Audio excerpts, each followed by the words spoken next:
نؤمن به ونتوكل عليه ونعوذ بالله من شرور أنفسنا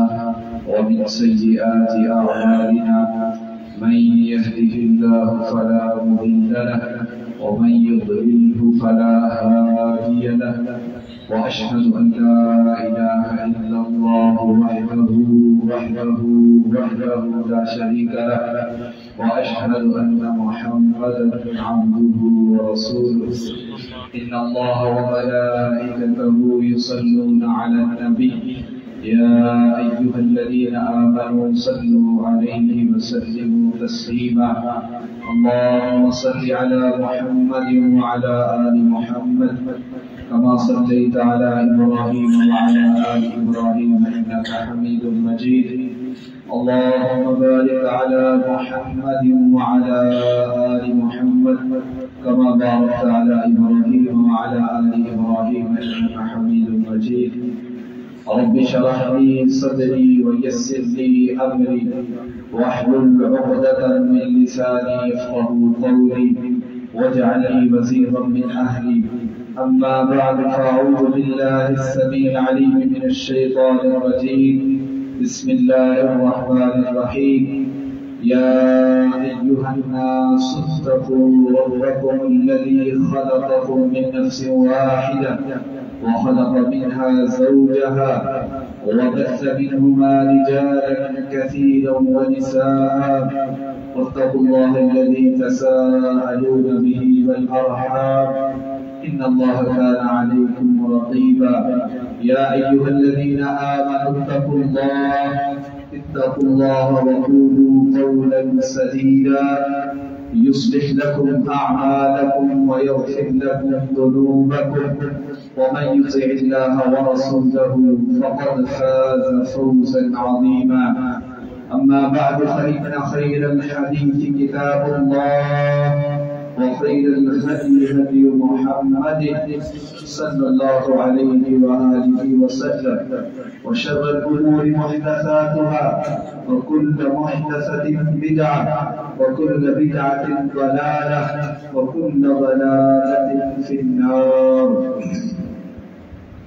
قال الله تعالى في القرآن المجيد والفرقان الحميد يريد الله بكم اليسر ولا يريد بكم العسر ولتكملوا العدة ولتكبروا الله على ما هداكم ولعلكم تشكرون قال الله تعالى في المقام الأولى واعبد ربك حتى يأتيك اليقين الله أكبر لا إله إلا الله والله أكبر ولله الحمد ہر قسم کی حمد و ثنا تمام قسم کی تعریفات تمحیدات تسبیحات اللہ وحدہ لا شریک کی بابرکات کے لیے خاص اور مختص ہے لاکھوں کروڑوں درود و سلام امام الانبیاء حبیب کبریاء پیارے پیغمبر جناب محمد رسول اللہ صلی اللہ علیہ وآلہ وسلم کی ذات اقدسہ مطہرہ مشرفہ مکرمہ اللہ کی حمد و ثنا اور درود و سلام کے بعد رحمت اور بخشش کی دعا آل رسول اہل بیت اصحاب رسول رضوان اللہ علیہم اجمعین تابعین اعزاء ائمہ اربع ائمہ حدیث اولیاء دین علماء دین بزرگان دین رحمہم اللہ تعالی کے لیے اور دعا ہے کہ اللہ جل جلالہ میری اور آپ سب کی حاضری اپنے حضور قبول فرمائے سنا کے اللہ تعالی مجھے اور آپ کو عمل کی توفیق عطا فرمائے یکم شوال 1444 ہجری عید الفطر کا آج دن ہے یقینی طور پر وہ نوجوان وہ بزرگ وہ مائیں اور بہنیں وہ بچے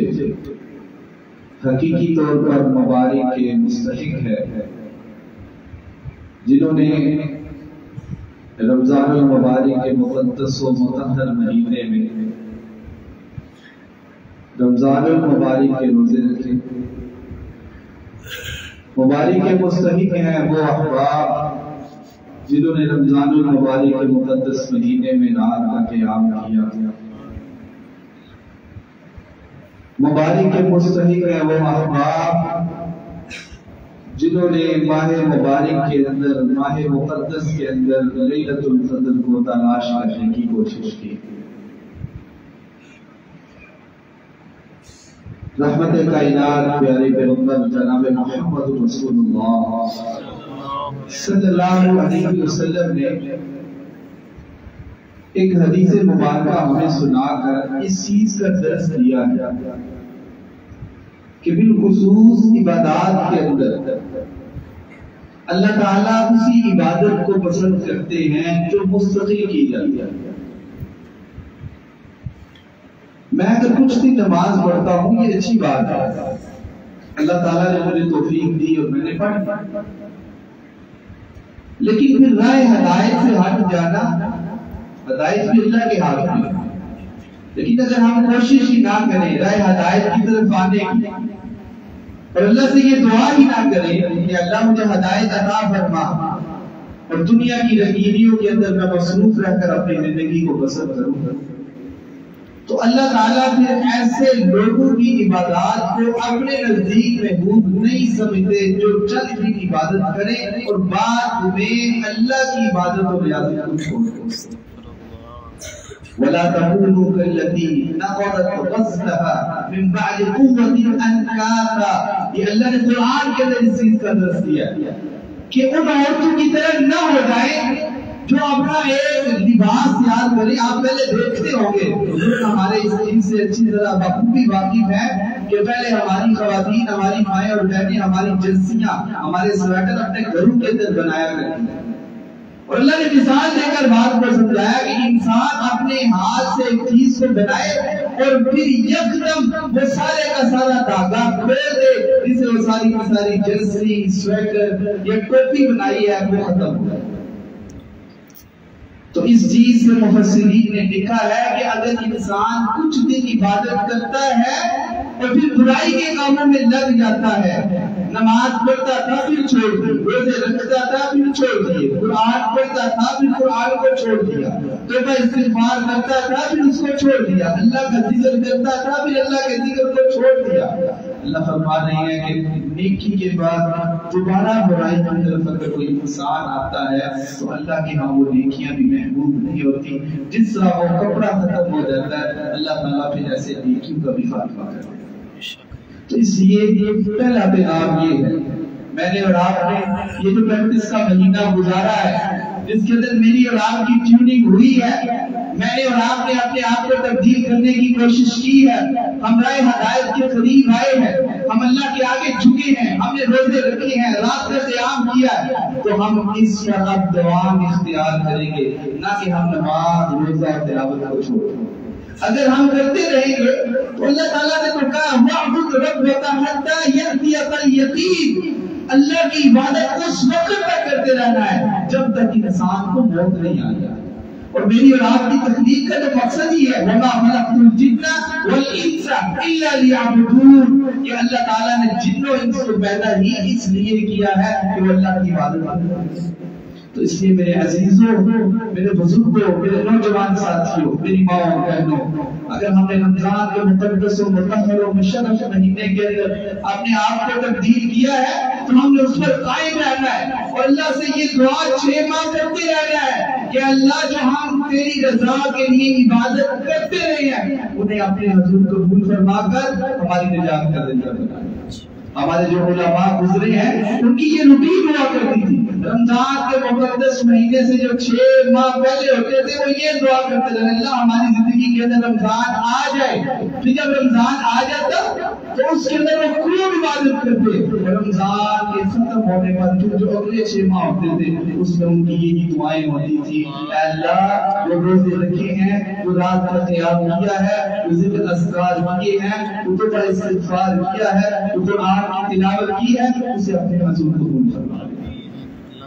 تیسری بات، اللہ کی ذات رحیم بھی ہے، کریم بھی ہے، اس کے ساتھ ساتھ اللہ کی ذات کی پکڑ بھی بڑی سخت ہے.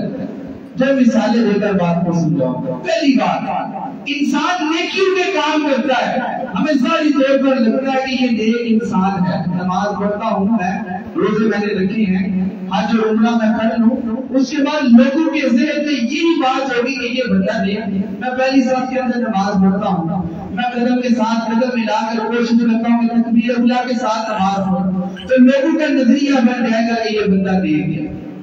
پھر بندہ جو ہے عبادت کے ساتھ لوگوں کی خدمت کرنا شروع کر دے، انفاق فی سبیل اللہ شروع کر دے، اس کے ساتھ ساتھ جہاد کرے، تو لوگ سمجھیں گے کہ اس سے بڑا متقی شخص دنیا کے اندر موجود نہیں ہے. لیکن رحمت کائنات صلی اللہ علیہ وسلم کی حدیث مبارکہ، جنہیں اللہ کی فکر کی ایک مثال دے رہا ہوں. ایک بندہ نماز پڑھتا ہے، روزے رکھتا ہے، زکات دیتا ہے، حج کرتا ہے، جہاد کرتا ہے، لیکن رحمت کائنات نے فرمایا اللہ رب العزت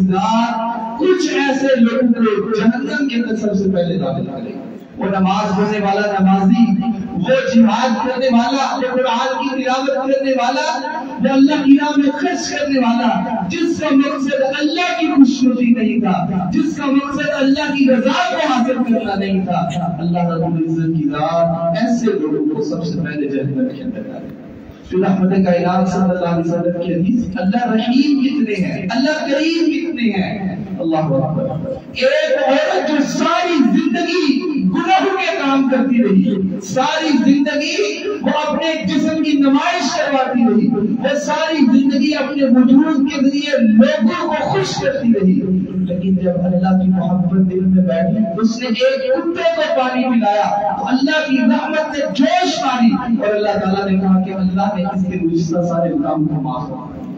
تو اللہ رحیم ہے، اللہ کریم ہے، اس کے ساتھ ساتھ اللہ کی پکڑ بھی بڑی سخت. رحمت کائنات صلی اللہ علیہ وسلم کی حدیث، ایک نیک انسان تھا، ایک متقی انسان تھا، اس نے گناہگار انسان کو کہہ دیا کہ اللہ کی قسم تو جنت کے اندر داخل نہیں ہوگا. اللہ تعالیٰ نے دونوں لوگوں کو اسی وقت موت عطا کر. تو جب اللہ کے دربار میں پہنچے تو اللہ تعالیٰ نے اس متقی شخص کو جنت کے اندر ڈال دیا، اور جس کو اس انسان نے کہا تھا کہ اللہ کی قسم تو جنت کے اندر داخل نہیں ہوگا، اللہ تعالیٰ نے اس کو جنت کا مہمان بنایا. ان ساری باتوں سے ہمیں جس چیز کا علم ہوتا ہے، پتہ چلتا ہے، وہ یہ ہے کہ جو بھی ہم نے نیکی کا کام کرنا ہے،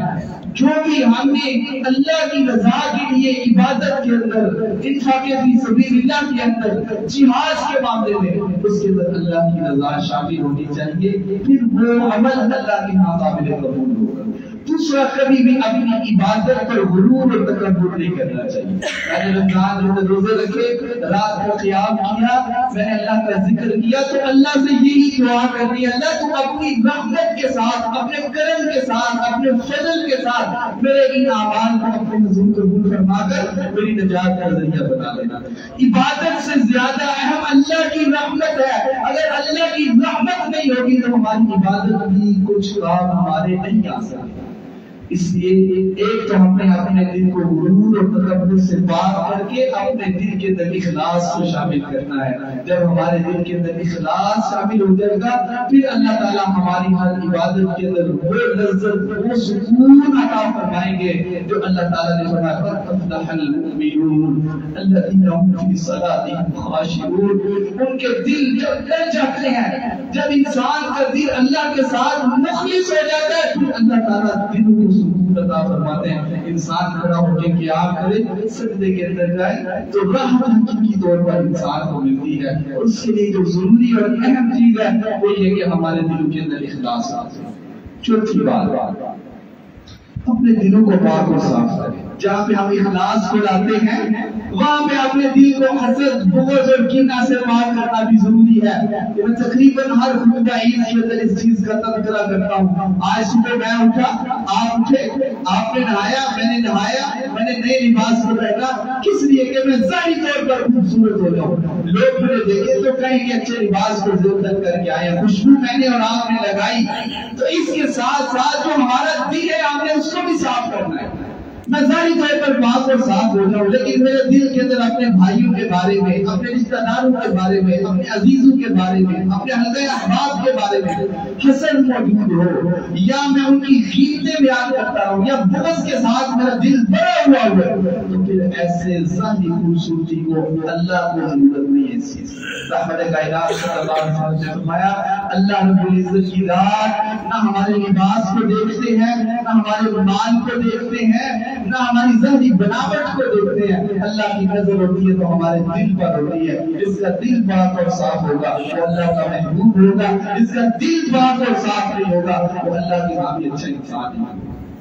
پھر اللہ تعالیٰ نے قرآن میں اس چیز کا ذکر کیا۔ یہاں پہ ہم کشمیری بیٹھے ہوئے ہیں، چودھری بیٹھے ہوئے ہیں، اس طرح دوسری ذاتوں کے بیٹھے ہوئے ہیں، تو اللہ فرمایا لِتَعَارَفُوا، یہ میں نے متعارفت کے لیے، میں نے تعارف کے لیے بنائی۔ إِنَّ أَكْرَمَكُمْ عِندَ اللَّهِ أَتْقَاكُمْ، اللہ کے نزدیک یہ ذات اور بات نہیں ہے، اللہ کے نزدیک تقویٰ ہے۔ صحابہ بڑے بڑے موجود تھے، سردار صحابہ تھے، مکہ کے چودھری تھے، مدینہ کے رئیس لوگ موجود تھے، لیکن بلال چلتا زمین پر تھا تو اس کے چلنے کی آواز جنتوں کے اندر آتی تھی۔ یہ کس وجہ سے ملا؟ یہ تقوی کی وجہ سے ملا۔ یہ رنگ، یہ دولت، یہ ساری چیزیں ایک دنیا کی زندگی کے لیے ہے۔ حقیقی تقوی ہے جس کے دل کے اندر جتنا زیادہ ہوگا اللہ تعالیٰ کے اتنا زیادہ نزدیک ہوگا۔ اور یہ تقوی یہ آپ ساری بات آپ کو دیکھیں، ساری بات آپ کو دیکھیں، ان کا مقصد صرف اور صرف یہی ہے کہ ہمارے دلوں کے اندر تقویٰ پیدا ہو۔ یہ آپ نے روزے رکھے ہیں، ان کا مقصد کیا تھا؟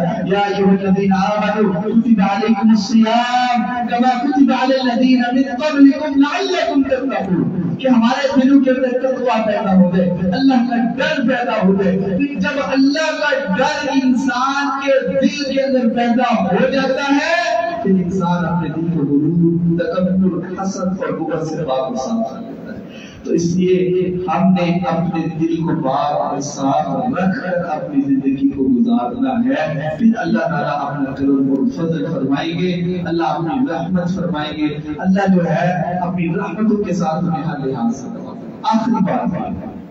کبھی بھی اپنی گزرتی ہوئی جو ہماری زندگی ہے اس کے اندر موت ہونا بھلا کریں۔ پہلی بات تو یہ ہے یہاں پہ جتنے لوگ بیٹھے ہوئے ہیں ہر ایک کا عزیز اس دنیا سے گیا ہے اور سب نے جانا ہے ایک وقت آئے، تو یہ عید کا دن ہے، اس دن جو ہے وہ باب اللہ کی بجائے ہمیں اللہ کا شکر ادا کرنا چاہیے۔ اللہ نے کیا فرمایا یرید اللہ بکم اليسر ولا یرید بکم العسر ولتکملوا العدۃ ولتکبروا اللہ، اللہ کی تکبیر کو ہم نے کثرت سے بیان کرنا ہے۔ اس کے بیان کرنے کا مقصد فکر آخرت کا یہ ہے کہ ہم اپنے دلوں کی اصلاح کریں، لیکن ہر گھر کے اندر جانا، وہاں پہ جا کے گلے سے لگ جانا اور پھر روتے رہنا، ٹھیک ہے عزیزوں کی جدائی ہمیں بڑی تکلیف دیتی ہے، اپنے جب جدا ہوتے ہیں اس کا درد بہت زیادہ ہوتا ہے، لیکن یہ مسلمانوں کی خوشی کا دن ہے۔ اللہ تعالیٰ نے یہاں پہ ہمیں خوش رہنے کا حکم دیا ہے، ایک دوسرے کے ساتھ ملے، محبت کے ساتھ ملے، یادیں اپنوں کی آتی ہیں ان کے لیے دعائیں کریں، جس کا حکم رحمت کائنات صلی اللہ علیہ وسلم نے اور اللہ رب العزت کی ذات نے ہمیں۔ تو اپنے اندر موت کا ڈر اور موت کو ہمیشہ یاد رکھا کریں۔ آپ کہیں پہ کام کرتے ہیں، آپ کا اپنا بزنس ہے، آپ زندگی گزار رہے ہیں، تو اس چیز میں مد نظر رکھا کریں کہ کل نفس ذائقۃ الموت کا حکم میرے لیے کسی وقت بھی آ سکتا ہے اور اس سے کسی بھی ذی روح کو نجات نہیں ہے۔ انسان ہزاروں سال، کروڑوں سال بھی اس دنیا کے اندر رہ رہے، اس کے بعد انسان اس موت کے ذائقے کو چکھتا ہے۔ تو اس لیے اپنی زندگی کو گزارتے ہوئے اس چیز کو مد نظر رکھا کریں، سامنے رکھا کریں کہ یہ جو سانسیں میں لے رہا ہوں، یہ جو میرا جسم ابھی کام کر رہا ہے، ہاتھوں کے ساتھ، قدموں کے ساتھ، زبان کے ساتھ، آنکھوں کے ساتھ، کانوں کے ساتھ، یہ جو دنیا کی ترکیبیوں کو میں دیکھ رہا ہوں، اللہ کا حکم جس وقت آیا یہ ہاتھ ختم ہو جائیں گے، یہ قدم جس سے چل کر میں جاتا ہوں یہ کام ہی نہیں کریں گے، جس سے میں اٹھ کر دوسری جگہ پہ جاتا ہوں اٹھنے کی طاقت ختم ہو جائے گی، یہ آنکھیں جن سے میں دیکھتا ہوں اللہ اس کو چھین لیں گے، یہ کان جن سے میں سنتا ہوں سماج ختم ہو جائے گی۔